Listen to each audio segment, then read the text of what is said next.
여러분, 혹시 지금 이 순간에도 약장 서랍을 열어보신 적 있으세요?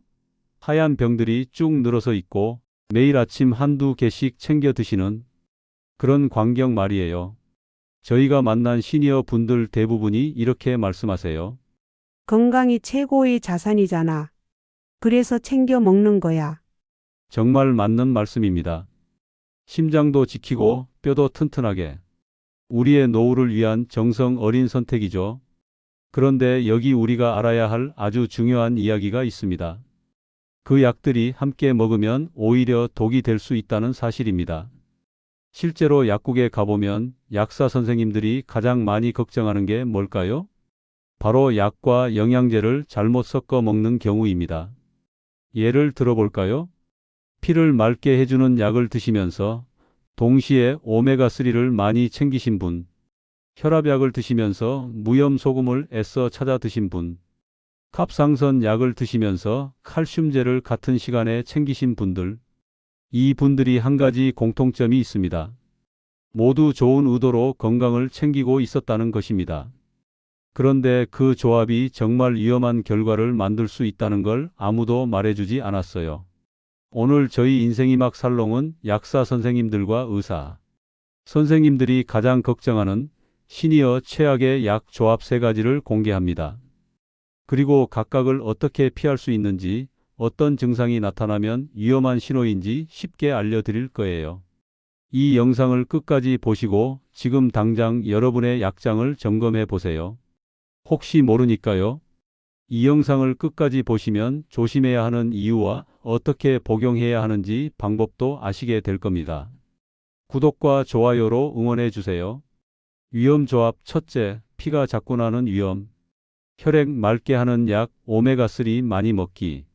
제일 먼저 이 조합부터 말씀드리는 이유가 있습니다. 정말 위험하기 때문입니다. 여러분 중에 심장이 걱정되셔서 또는 의사 선생님이 처방해 주셔서 아스피린이나 와파린 같은 피를 맑게 하는 약을 매일 드시는 분들 계세요? 정말 많으세요. 특히 60대 이상이시면 심장 건강을 위해 이런 약들을 처방받으시는 경우가 대부분입니다. 그런데 여기서 문제가 생깁니다. 같은 시간에 오메가3를 많이 복용하신다면 이야기가 완전히 달라집니다. 생각해 보세요. 피를 맑게 만드는 약을 먹고 있는데 동시에 피를 더 맑게 만드는 영양제를 또 넣는 거거든요. 마치 수도꼭지를 틀어놓은 상태에서 한 번 더 흔들어서 물을 더 빨리 나오게 하는 것처럼요. 처음엔 괜찮아 보입니다. 멍이 좀 쉽게 드는 정도지요. 내가 이렇게까지 약했나? 이렇게 생각하실 수 있어요. 그런데 계속되면 잇몸에서 자주 피가 나기 시작합니다. 아무것도 안 했는데 코피가 흐릅니다. 작은 상처인데 피가 계속 흘러요. 그리고 이게 심해지면 뇌 안에서 출혈이 일어나는 정말 무서운 일까지 갈 수 있습니다. 실제로 제가 아는 70대 분은 이렇게 됐었어요. 약을 잘 챙겨 먹으면 건강하게 오래 산다고 생각하셔서 피를 맑게 하는 약을 드시면서 오메가3도 하루에 2알씩 은행잎 가루까지 챙기셨던 분이에요. 정말 열심히 챙기신 거죠. 3개월 정도 지났을 때 문득 잇몸에서 피가 자주 나는 걸 느끼셨대요. 그 다음엔 코피도 자주 나고 양치질할 때도 혈액에서 빨간색이 섞여 나오더래요. 병원에 가셨더니 약사 선생님이 깜짝 놀라셨대요. 이 조합은 정말 위험합니다.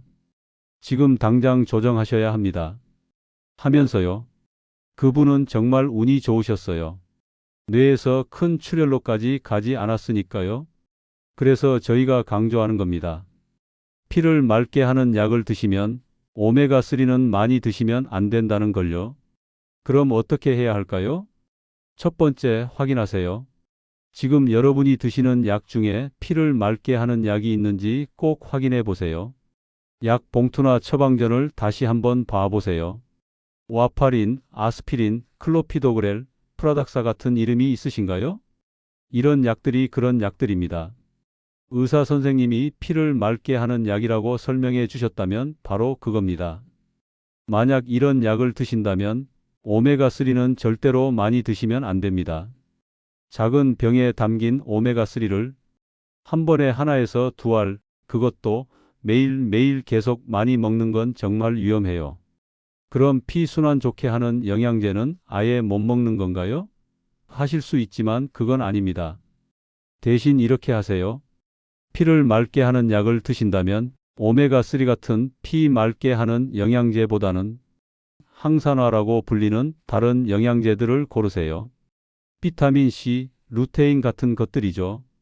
마늘 추출물처럼 천연 재료를 선택하는 것도 좋습니다. 이런 것들은 피를 더 이상 맑게 하지 않으면서도 혈관 건강을 지켜줄 수 있습니다. 두 번째, 꼭 먹고 싶다면? 만약 정말 오메가3를 먹고 싶으시다면 반드시 의사나 약사 선생님과 상담하고 의료진의 지시에 따라 적은 약만 복용하세요. 가장 안전합니다. 세 번째, 주의 증상을 알아두세요. 만약 피를 맑게 하는 약을 드시면서 이런 증상이 나타난다면 그것은 위험한 신호입니다. 반드시 병원에 가세요. 멍이 쉽게 든다, 이건 위험입니다. 잇몸에서 자주 피가 난다, 이것도 위험합니다. 코피가 자주 흐른다, 이것도 조심해야 합니다. 작은 상처인데 피가 10분, 20분 안 멈춘다, 바로 의사 선생님을 찾아가세요. 이런 증상들이 보이면 약을 조정해야 합니다. 저희가 강조하는 이유는 간단합니다. 우리는 더 오래 살고 싶어서 건강을 챙기는 거니까요. 그런데 그 선택이 우리를 해치는 일은 없어야 하지 않습니까? 위험 조합 두 번째, 심장이 철렁거리는 위험 혈압약, 무염 소금 칼륨 약 많이 먹기.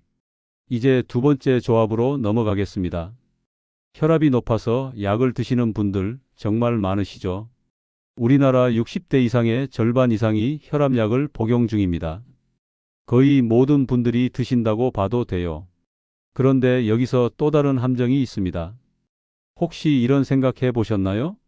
혈압이 높으니까 소금을 줄여야 해. 그래서 무염 소금을 사야겠다. 또는 다리 경련도 자주 생기니까 칼륨이 들어간 영양제도 먹어야겠다. 정말 좋은 생각처럼 들리죠? 의학 상식도 맞는 것 같고요. 하지만 여기 아주 큰 위험이 숨어 있습니다. 이유를 설명해 드릴게요. 혈압약 중에 어떤 종류의 약들이 있어요. 약사 선생님들이 새로운 타입의 혈압약 또는 최신형 혈압약이라고 부르는 약들이죠. 예를 들면 약 이름이 로사르탄, 발사르탄 같은 어려운 이름들이네요. 하지만 쉽게 말하면 이런 약들의 특징은 뭘까요? 몸에서 칼륨이 나가지 않도록 막아줍니다. 칼륨이 몸에 남아 있어야 혈압을 낮출 수 있거든요. 여기까지는 좋습니다. 의사 선생님이 정확하게 처방하신 거니까요. 그런데 문제는 이거예요. 같은 시간에 무염 소금을 써서 요리를 하거나 칼륨이 들어간 영양제를 복용하면 어떻게 될까요? 여러분의 몸에 칼륨이 자꾸만 쌓이기 시작합니다. 배출이 안 되는데 계속 들어오니까요. 마치 욕조에 물을 계속 채우는데 배수구가 막혀 있는 것처럼요. 처음엔 증상이 없을 수도 있어요. 하지만 시간이 지나면서 몸 안에 칼륨 수치가 자꾸만 높아집니다. 칼륨이 높으면 뭐가 문제예요? 하실 수 있죠. 심장이 불규칙하게 뛰기 시작합니다. 쿵쿵쿵 정상적으로 뛰다가 갑자기 철렁 내려앉은 느낌이 들어요. 그리고 맥박이 이상해져요. 자꾸 빨라졌다가 느려졌다가 불규칙해져요. 이게 계속되면 정말 위험합니다. 신장도 더 손상됩니다. 저희가 아는 어떤 할아버지 분의 사례를 들어볼게요. 75세 되신 분인데 혈압약을 드신 지 5년 정도 되셨대요. 그런데 이분은 정말 건강에 관심이 많으신 분이라 의사 말은 안 듣고 본인이 알아낸 건강 상식에 따라 행동하셨어요. 혈압을 낮추려고 무염 소금만 사용하시고 더 건강해지려고 칼륨 영양제까지 따로 챙기신 거죠. 정말 열심히 건강을 챙기신 거예요. 그런데 어느 날 갑자기 뭔가 이상했대요. 심장이 철렁 내려앉는 느낌이 들었다고 합니다. 맥박이 자꾸 빨라졌다가 느려졌다가 정상이 아니었어요. 밥을 먹다가도 TV를 보다가도 갑자기 심장이 철렁거렸어요. 정말 무서웠다고 하세요. 병원 가보니 심장이 불규칙하게 뛰는 병이 생겼었고 원인은 몸 안에 칼륨이 너무 많아졌기 때문이었습니다. 그분은 정말 운이 좋게도 그때 병원을 가셨어요. 만약 조금 더 늦었으면 생각만 해도 끔찍합니다. 심장이 갑자기 멈출 수도 있거든요. 그분이 제일 후회하신 말씀이 뭘까요? 왜 의사에게 물어보지 않고 혼자 판단했을까? 이 말씀이었어요. 그래서 저희가 여러분께 강조하고 싶은 겁니다. 첫 번째, 확인하세요. 지금 여러분이 복용 중인 혈압약이 뭔지 꼭 알아보세요. 약 봉투나 처방전을 다시 한번 봐보세요. 로사르탄, 발사르탄 같은 이름이 있으신가요? 또는 약사 선생님이 최신형 혈압약 또는 새로운 종류의 혈압약이라고 설명해 주셨나요? 그렇다면 여기서 제발 멈추세요. 절대로 무염 소금을 쓰고 계신다면 지금 당장 다시 일반 소금으로 바꾸세요. 절대로 칼륨 영양제를 먹고 계신다면 지금 당장 멈추세요. 정말 위험합니다. 두 번째, 대체제를 찾으세요. 그럼 어떻게 맛있게 요리를 하지? 하실 수 있죠. 음식에 맛이 없으면 먹을 맛이 없으니까요. 간단합니다. 무염 소금 대신 천연 향신료를 써보세요. 마늘, 생강, 파슬리, 바질 같은 것들이요. 이것들이 요리에 정말 좋은 맛을 더해줍니다. 마늘 향도 좋고 생강에 톡 쏘는 맛도 좋고 정말 맛있어요. 엄마, 이 반찬 맛이 뭐예요? 할 정도로요. 그리고 칼륨은 무염 소금으로가 아니라 신선한 채소와 과일에서 자연스럽게 섭취하는 것이 가장 안전해요. 당근, 쌈채소, 딸기, 수박 이런 것들이요. 자연스럽게 먹으면 정말 안전합니다. 세 번째, 위험한 신호를 알아두세요. 만약 이런 증상이 나타난다면 반드시 병원에 가세요. 지금 당장이요. 심장이 철렁 내려앉는 느낌이 든다 위험합니다. 즉시 병원으로. 맥박이 이상하다, 자꾸 건너뛴다 위험합니다. 정말 피곤하다, 자꾸 어지럽다 이것도 신호입니다. 손가락이 저리다 칼륨이 높을 때의 신호입니다. 이런 증상들이 보이면 약을 조정해야 합니다. 우리는 건강하고 싶어서 이런 선택들을 하는 거죠. 하지만 한 번 더 의료진에게 물어보고 확인하는 것이 정말로 여러분의 생명을 지키는 길입니다. 위험 조합 세 번째, 약이 제 역할을 못하는 위험. 칼슘 약영양제, 철분약 또는 갑상선 약. 이제 세 번째 조합입니다. 이건 조금 다른 종류의 위험인데 어쩌면 가장 흔한 실수일 수도 있어요. 뼈가 약해지는 게 걱정되셔서 칼슘제를 챙겨 드시는 시니어 분들 정말 많으세요. 특히 여성분들이요. 골다공증이 무서우니까요. 그 마음 충분히 알겠습니다. 실제로 정말 필요한 영양제이기도 합니다. 그런데 여기 또 다른 문제가 있습니다. 같은 시간에 철분약을 복용하신다면 또는 갑상선 약을 복용하신다면 이것도 정말 문제가 됩니다. 왜 그럴까요? 쉽게 생각해 보세요. 우리 몸의 장소하기은 마치 수입 통로예요. 음식과 약들이 들어와서 흡수되는 통로죠. 그런데 칼슘과 철분이 같은 시간에 이 통로로 들어오면 둘이 서로 싸우기 시작합니다. 내가 먼저 들어갈게. 이러면서요. 결과가 뭘까요? 둘 다 제대로 흡수되지 않습니다. 마치 복도가 좁은데 사람이 둘이 동시에 들어가려고 하는 것처럼 둘 다 제대로 못 들어가는 거죠. 더 심한 경우가 있습니다. 갑상선 약을 복용하시는 분들이 계세요. 목 부근에 갑상선이라는 작은 기관이 제 역할을 못해서 약으로 보충하시는 분들이죠. 이 약은 정말 정확한 흡수가 중요합니다. 왜냐하면 이 약이 정확히 흡수되지 않으면 몸의 에너지 시스템 전체가 흔들리거든요. 피곤하고 체력도 떨어지고 살도 찐다고 하는 게 바로 이 약이 제 역할을 못했기 때문이에요. 그런데 같은 시간에 칼슘을 먹으면 칼슘이 갑상선 약의 흡수를 심각하게 방해합니다. 약이 제 역할을 거의 못하게 되는 거예요. 마치 약이 없는 것처럼요. 결과가 뭘까요? 뼈 건강을 챙기려다 빈혈이 심해집니다. 우리 몸에 철분이 제대로 안 들어가니까요. 또는 갑상선 약이 제 역할을 못해서 자꾸 피곤하고 체력이 떨어지고 살이 자꾸 늘어요. 악순환이 되는 거죠. 제가 아는 한 할머니의 이야기를 해드릴게요. 70대 초반 되신 할머니인데 갑상선이 안 좋으신 분이라 약을 드셨고 뼈도 약하셔서 칼슘도 드셨어요. 의사 선생님은 이렇게 약을 따로따로 드리고 시간을 다르게 하라고 말씀하셨어요. 하지만 할머니가 생각하신 거죠. 아, 약이 많으니까 한 번에 다 복용하면 효율적이겠다. 이렇게요. 그래서 아침에 갑상선 약, 칼슘제, 철분약을 한꺼번에 드셨어요. 마치 한 번에 끝내려고요. 6개월 정도 지났을 때 할머니가 이상함을 느끼셨대요. 자꾸 피곤하고 어지럽고 손톱이 약해지더래요. 밥을 먹어도 힘이 안 나고 계단도 힘들어지고 병원에 가보니 빈혈이 심해졌었고 갑상선 약이 제대로 안 먹혀서 호르몬 수치도 불안정했어요. 약사 선생님이 확인해 보니 원인은 약물 상호작용이었대요. 그 할머니가 가장 속상해 하신 게 뭘까요? 약을 챙겨 먹으면 건강해질 거라고 생각했는데 오히려 건강이 더 나빠졌네요. 이 말씀이었어요. 정말 그렇잖아요. 좋은 의도로 시작한 게 뜻하지 않은 결과를 만드는 거니까요. 그럼 어떻게 해야 할까요? 첫 번째, 시간을 분리하세요. 가장 간단한 방법입니다. 칼슘과 철분은 절대로 같은 시간에 복용하지 마세요. 최소한 2시간 이상의 시간 간격을 두어야 합니다. 예를 들어보면 아침 7시에 철분약을 복용하셨다면 칼슘은 점심 12시나 저녁 7시에 복용하세요.